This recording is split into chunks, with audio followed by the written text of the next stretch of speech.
Being an entrepreneur is rough. I think most of us in some way know. And a lot of times you feel like you're saving money by doing everything yourself, but you're not saving money because really you could have gotten it done quicker at a higher expertise and paid the money that had to be made. Then it's out there sooner, which means now you can make that money back and some a lot faster.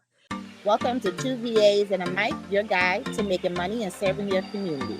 In our podcast, we'll help you learn about the journey of monetizing your skills and providing your services professionally, all from the comfort of your home. We also will talk to our business owners, authors, writers, CEOs, and solopreneurs who may use or benefit from using a VA in their business. Boil all that down to two VAs and a mic, and then mix them together with two different perspectives, flared with expertise. What do you get? Shauntá Harris, founder of Shauntá's VA, LLC. And Lovelee Brooks, founder of Lovelee Occasions and Etc., LLC.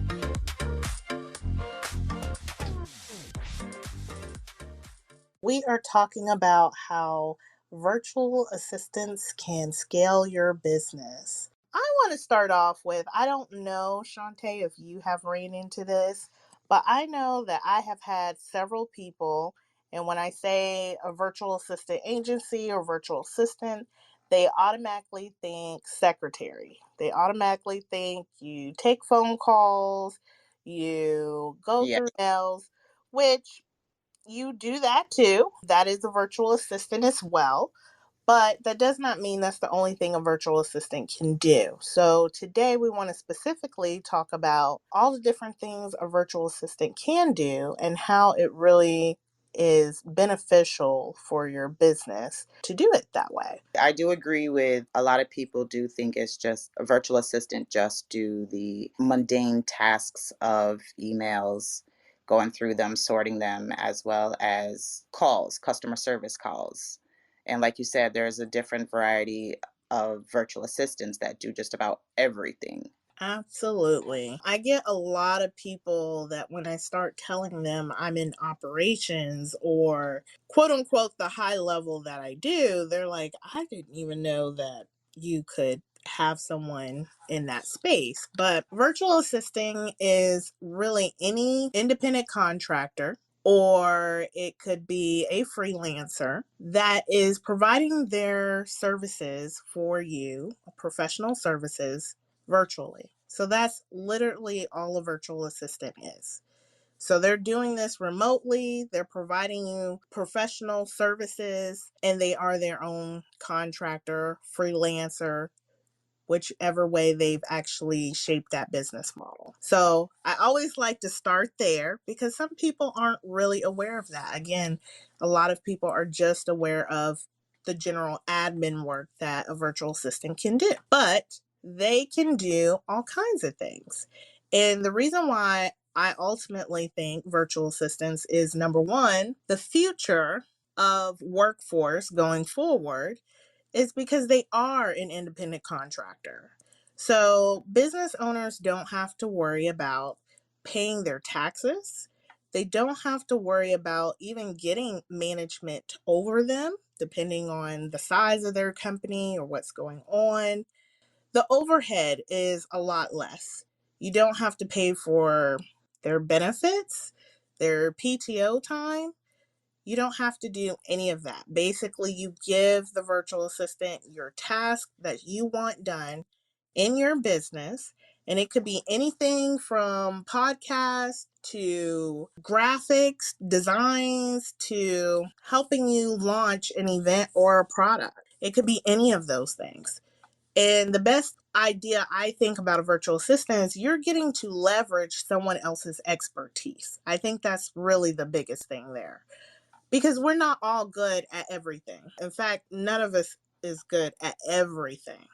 We may be good at a lot of things, but we're not good at everything. And honestly, someone is better at something than you are. So now that we have this internet, you can get people from all over the world and tap into their talent. you can tap into their zone of genius and you use that to leverage your business, to move your business going forward. And I think that is, for me, one of the prizes of being a virtual assistant. Do you have anything you would add to that, Shauntá?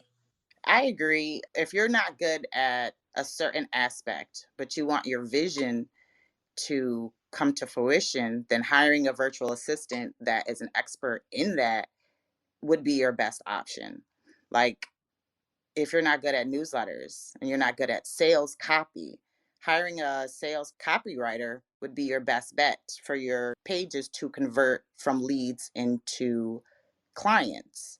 But if you're not the best at that, your conversion rate isn't going to be as high as you would like. So hiring a virtual assistant that specializes in particular areas is going to help your business thrive faster, and it's going to be a much better customer experience.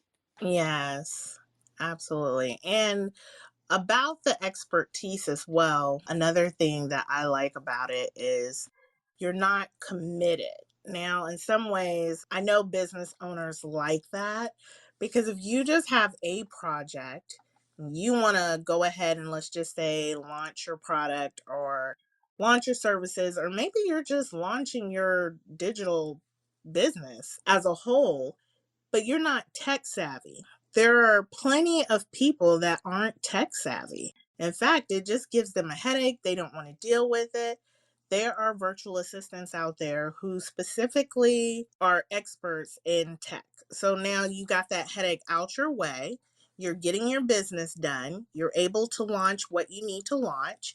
You do not have to worry about paying their taxes. You guys set aside and come up with a contractual agreement on what it's going to cost or what you guys will be paying. And then that's it. They do the task and then you get to move on. Your business is thriving because you have that expertise.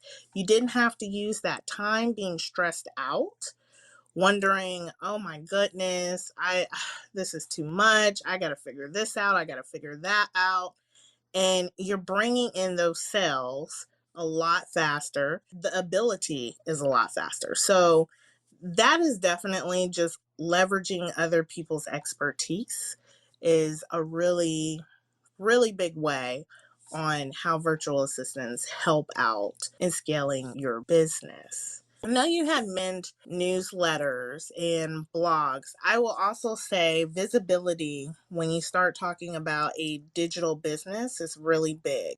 So you want to have those newsletters, you want to have those blogs, you want to have your social media. That's a big one. Social media managers, those are still virtual assistants. But if you have a social media manager and she's also a strategist, or he, and they can tell you how your analytics, I don't know about you guys, but sometimes when I first started, I didn't know what all those analytics meant. I had no idea what they meant. I just saw some pluses and some negatives, and I figured plus was good, negative was not good. But if you have an actual strategist, how you need to get there. And of course, that is also going to improve and scale your business. So, leveraging other people's talent and their expertise is really, really big. It's really big. And I do think the low overhead that you get from having virtual assistants is one of the big reasons why I think virtual assistants are going to be kind of the new quote unquote employee of the future, because you have that low overhead, but you're able to bring in so much more. Do you have anything to add to that, Shauntá? Having a virtual assistant will help you learn your business. Like Lovely was stating, if you do every aspect of your business, it's going to be hard for you to understand the different aspects of it. So if I'm a person that don't like social media, and then as she was stating that I could hire a social media manager, it's going to help me understand what type of posts I want to put out. Because if I'm just putting out general things, especially first starting off being a virtual assistant, having that social media manager is going to help me cultivate my brand a little bit more. And then it's easier to share on different platforms because your message is directly there because you had someone who specialized in it help you get your point across, help you get your vision across to other people, which once again is going to help your conversion rate as far as followers or subscribers to different platforms or digital products that you have. Yes. And I also love the fact that you don't have to train them. If you are looking into just hiring like an employee versus a virtual assistant, usually very minimum training. And that's because they have actually worked in what it is that you're needing them to do. So that is also a lot of savings and money. If we were to look at employee versus virtual assistant. When you have an employee, they come in, you're going to have to train them. You usually want to train them. Now, I would say, depending on what your business is, you're still going to want to train your virtual assistant to your particular brand, but you don't necessarily have to train them to the job. If you have that, I work with this project management system, I work with this technology over here, then you would put out that you want someone who are familiar with some of those systems, and there you go. You don't have to worry about training them from the start. And a lot of times they're at least 2 steps ahead of you. So that does save a lot of time there as well. They're able to help guide you because many times they are the expert in at least one of the areas because they have done this previously, or they've even trained off your timing to get it done. So that is also one of the big perks of having a virtual assistant versus an employee. So I do think that's going to be one of the future ways of how they're going to go forward. And that brings up another point that I know that business owners also like to know about. You're going to be saving money as well because you only pay your virtual assistant for the actual amount of time that they worked on your project. Employee, a regular 40-hour employee, actually works or productive around 15 hours a week. So, and that is a study, all that extra time, they're not being productive towards moving your business forward. Whereas a virtual assistant, if they were only productive on your specific task for 15 hours, that's what you're going to pay for. You're paying for what they actually were productive on. You're not paying them for the different times they went around the break room to say hi to Susie, eat lunch. I've been guilty of it too. I know I've had some 9 to 5s. I'd be coming in, then I'd make my breakfast. Then I sit down and eat my breakfast. Then I Yep. check my email. I mean, I think all of us have been somewhat guilty, and it is an average, so you don't have to feel bad if that was you as well. But yeah, so that's a big difference. When you have a virtual assistant, you're paying them for the actual task that you are giving them and when they're being productive on your particular project. So that's all you're paying them for. You're not paying them for the excess. So there's a lot of savings that goes with that too. So when you're looking at an employee and you have paying them 40 hours, regardless of how much productivity they may have had or not, that's definitely a sweet spot. So I would say too, if you are a virtual assistant, I always like to tell people that because it's really good for business owners. Business owners are always like, well, why a virtual assistant? Well, that's one big reason, right? Do you have something?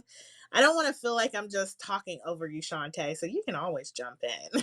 No, you're good. You're good. Another key fact to me, I think that is important with having a virtual assistant is your confidence.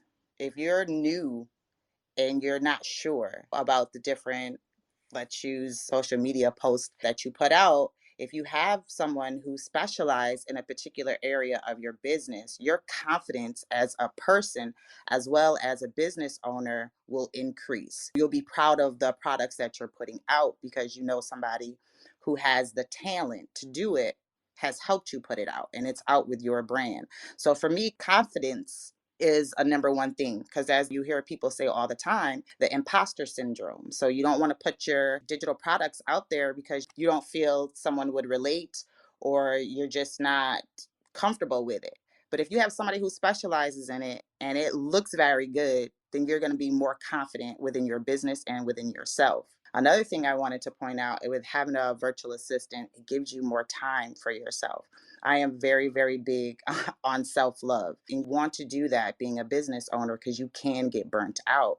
So if you can outsource some of your tasks to a virtual assistant, that confidence and that self preservation is going to be there for you. Definitely big on the timing and being able to have more freedom for yourself, Shauntá. That's absolutely correct. In fact, you usually will hear that in a lot of virtual assistants pitches somewhere, that they're going to give you back your time. Being an entrepreneur is rough. I think most of us in some way know. And a lot of times you feel like you're saving money by doing everything yourself, but you're not saving money because really you could have gotten it done quicker at a higher expertise and paid the money that had to be made. Then it's out there sooner, which means now you can make that money back and some a lot faster.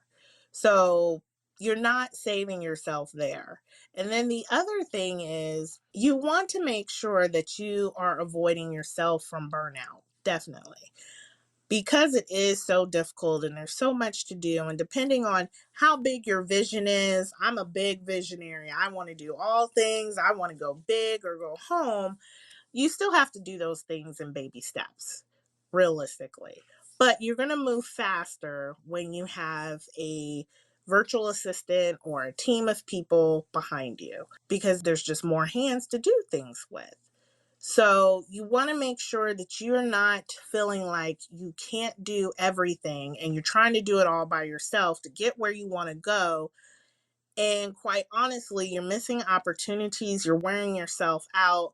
And then next thing you know, you're burnt out and you're wondering, why did you do it in the first place? It's just easier for me to go do work for someone else. That happens all the time. I think that's really one of the main reasons of burnout and people giving up because they're not where they want to be and they're not there by the time they want to be there. And virtual assistants and going and outsourcing, all of those things will help you protect yourself from that burnout in that way because now you have extra set of hands that can help you move your business forward and you can go spend more time with what's important to you. Whether that means coming up with even more ideas for your business, or that may even mean just spending more time with your family. Because I know for me, one of the reasons why I got into becoming a virtual assistant is so I could be at home and spend more time with my friends, my family, and have a quote unquote life versus just having a life on the weekends. So, being a virtual assistant, I definitely outsource work myself, and that has definitely helped. So, I don't always feel so overwhelmed and I'm able to get to where it is I want to go a little bit quicker.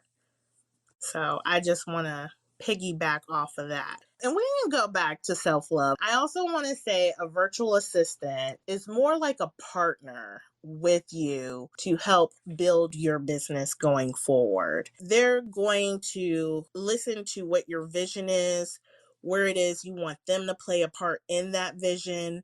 And then they are going to go ahead and put that in there, work towards it. So that's another difference there between an employee and a virtual assistant. And I say that because they are helping you with a peace of mind. And I feel like some of all that goes together. You start to get your own support system where they are concerned about you and your business. They're concerned about where your business is going. And then if you have a really good virtual assistant, it's not even just that they're concerned about where your business is going, but they want to know that they made that impact towards your business. So that is also some of the differences there between an employee and a virtual assistant.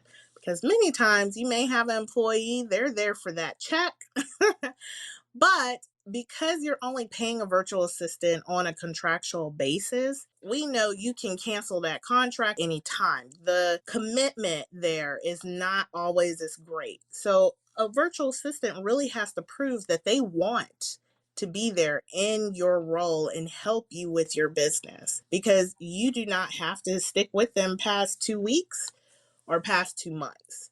So that is another thing that I would say is an advantage of having a virtual assistant from the business owner's standpoint, because they want to make sure that your company is actually going forward. And if your company is going forward, they're able to relieve those pain points that you have, then that means that they're doing their job. And then you're going to want to refer them. And that's actually how they usually keep their business going.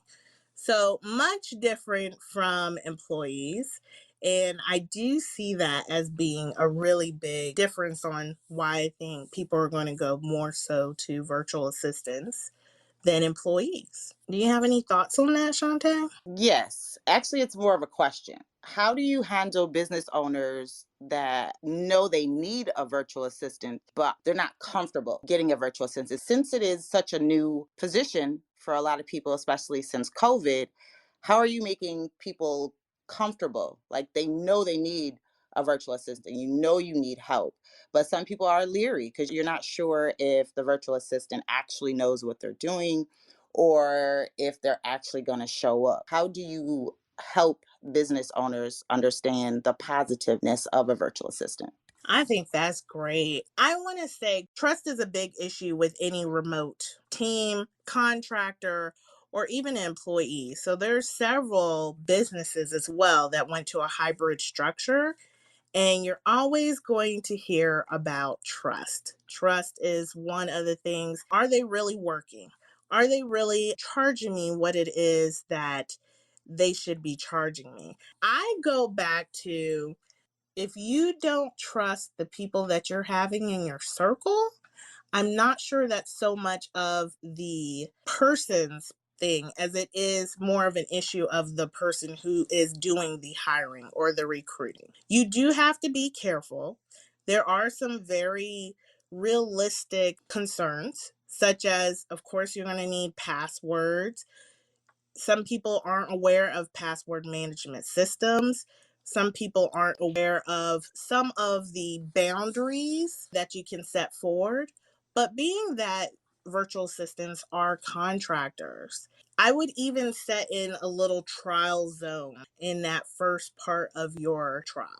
And then I always say start with baby steps. Give your virtual assistant something small to work on, maybe for the first week, something that is not going to be horrible. And then you slowly grow it, because both of you guys are learning each other.